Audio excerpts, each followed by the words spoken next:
నమస్తే, welcome to IDTV. నేను మీ శ్రావణి.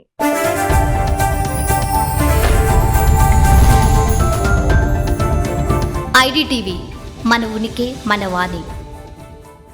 ఛత్తీస్గఢ్ రాష్ట్రంలో 21 ఏళ్లుగా మూతబడిన రామాలయం తిరిగి తెరవబడింది. గ్రామస్తుల యోగక్షేమాలు తెలుసుకునే ప్రయత్నంలో వెలుగులోకి వచ్చిన ఆలయ విషయం.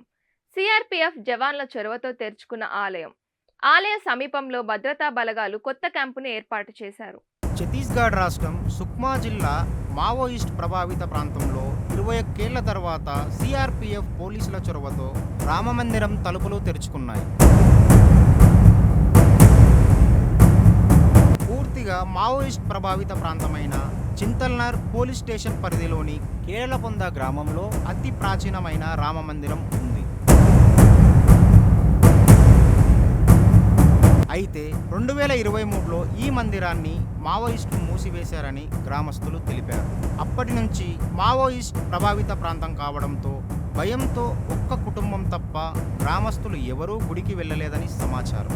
ఒక కుటుంబం రహస్యంగా గుడికి వెళ్ళి దేవుడికి పూజలు చేసేవారని తెలిపారు.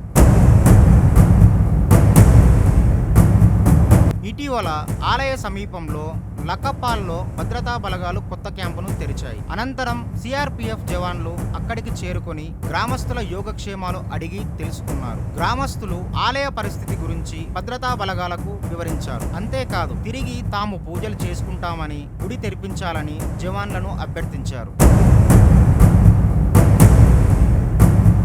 దీంతో గ్రామస్తుల కోరిక మేరకు సిఆర్పీఎఫ్ అధికారులు గుడి తలుపులు తెరిచి మందిరాన్ని శుభ్రం చేయించారు. అనంతరం జవాన్లు గ్రామస్తులు గుడిలో ఉన్న రాముడు, సీత, లక్ష్మణుల విగ్రహాలకు పూజలు నిర్వహించారు.